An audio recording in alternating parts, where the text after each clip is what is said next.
Hi students, 12th standard computer application chapter 4 introduction to hypertext preprocessor, that is PHP. So in this lesson we are going to learn about what is PHP and how to write a code using PHP. Introduction. So internet and web-based online applications are performing important role in business and entertainment industry. So here the famous quote says by Bill Gates. He told, if your business establishment is not on internet, then that is online based, then your business will be out of business context. Now, so the first, in early 1990, Tim Berners-Lee was introduced the concept of internet and World Wide Web. Internet and World Wide Web. Then later, so this concept required a new set of programming language. So over the internet communication, network communication. So these programming languages are called web scripting language. Then the web scripting languages have many policies. That is, it is easy to handle. Then we can solve a critical business problems around the world. In later, that is 1990, they introduced many web scripting languages.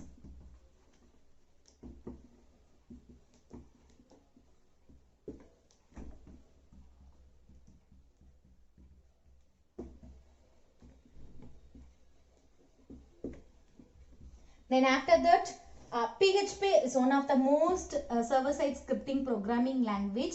It was developed by Rasmus Ledroff year in 1994. So PHP is also called server-side web and general purpose scripting language. So once again I repeat, in 1990 they used internet for business process. So we can if we want to process the things, we need some set of programming languages. So that is called web scripting language. So the web scripting language is used to handle easy, and we can use solve a business problem also. Then 1990 they introduced web scripting languages. In that scripting languages, PHP is one of the most important scripting language. It was invented by Rasmus Ledroff year 1994. So next, it is an open source scripting language. So already we know that open source means it is a free software. It can be easily embedded with HTML and other scripting languages like CSS. CSS full form cascading style sheet, and JavaScript also. We can embed means to join. We can combine easily with HTML, JavaScript, CSS with PHP. Then it is a competitor and alternative for other server-side scripting languages like Microsoft ASP and JSP. JSP means Java Server Page. It also creates a dynamic web pages and interactive web pages, that is we can use in a real-time web development projects. Then the recent statistics about this PHP is 78.9% of websites are developed by 78.9% websites are developed by PHP scripting language. That is PHP, that is server-side scripting language. The next one is various server-side programming languages, global usage statistics. Now, PHP scripting language can be executed via interpreter. So PHP is executed via some interpreter. So, which is installed in our web server or CGI. So see, web server or CGI. CGI full form Common Gateway Interface. The most of the web servers are, we have many web servers. Just we are going to see a few, that is Apache Tomcat, and Microsoft IIS. IIS full form Internet Information Server. So it supports the PHP interpreter module. Then PHP is already we know that PHP is an open source community development indentation, and it has many versions to ensure a quality and ease of web development activities. The current version of PHP is 7.3. PHP 7.3 and released by official team on 30th November 2017. 30th November 2017. The next one is client server architecture. So the main objective of internet is that an application is shared by more than one hardware. Either it could be a server or client machine.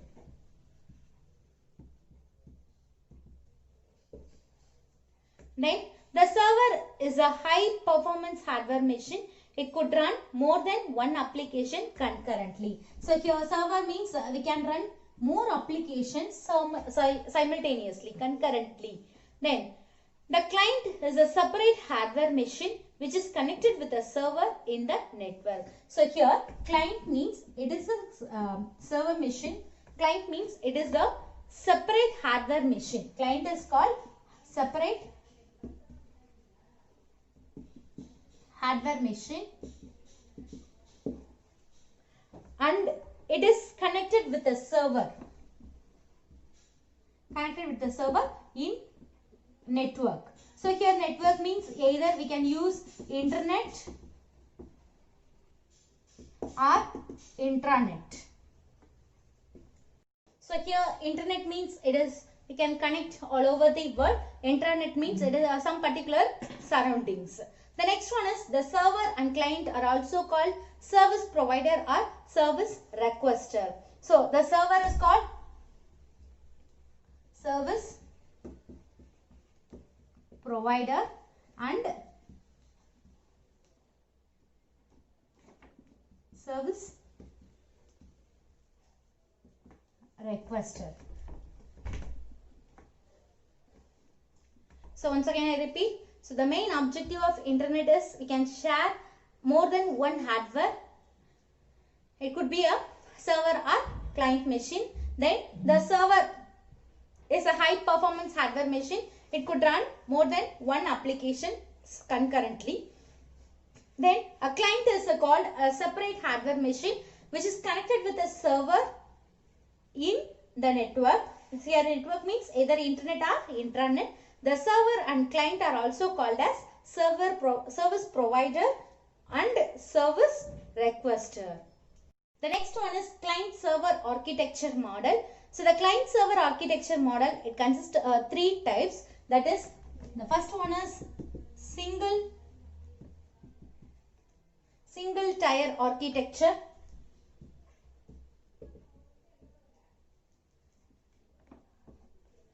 Second one is two-tier architecture.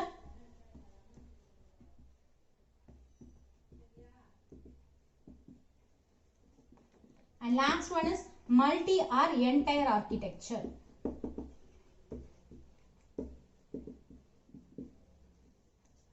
Multi or n-tier architecture.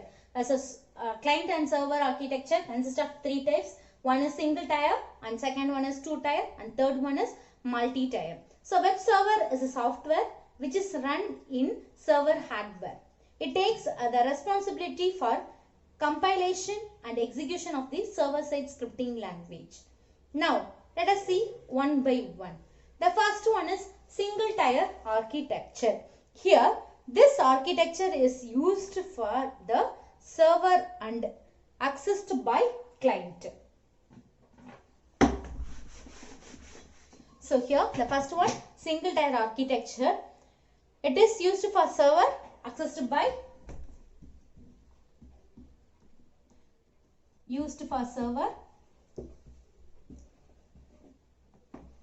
and accessed by client.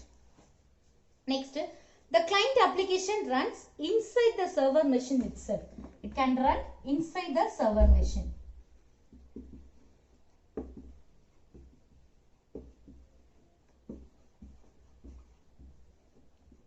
And the last point, this act as a single layer interaction. So that's why it is called single layer interaction. Now let us see the simple diagram for single tier architecture. That is, it's a file server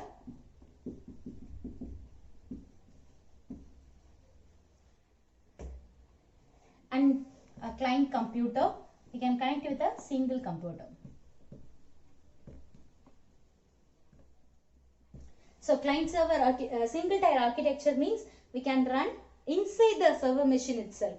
So that's why it is called a single layer interaction or single tier. The second one is two tier architecture. So here this architecture is used to the server accessed by client as two layer interaction. So it accessed as two layer interaction. Then so client layer in tier 1 and server layer in tier 2. That is, we can use a client in one layer and a server in another one layer. So that's why it is called two layer interaction. For example, so this is our database server.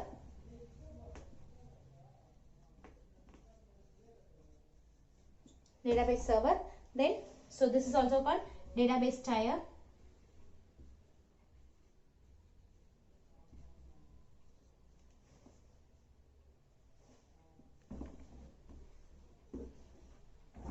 So this is called client tier.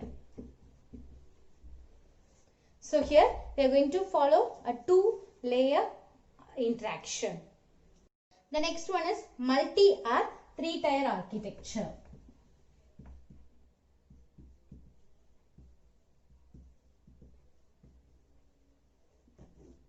Multi or three tier architecture. So this architecture is used for the server accessed by the client through more than one layer interaction. Here we can access more than one layer interaction.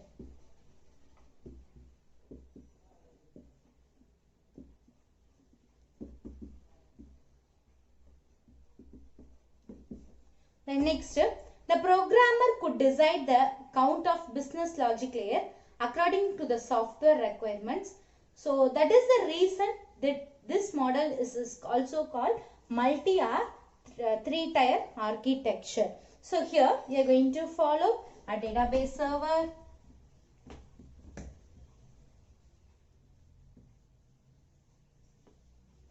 and the next one is application server,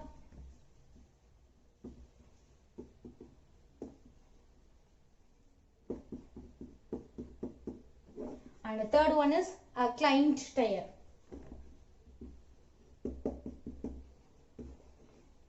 So here we are going to follow a three layer. So this is a client layer tier, and this one is a business logic tier, and this one is a database tier. Thank you, students.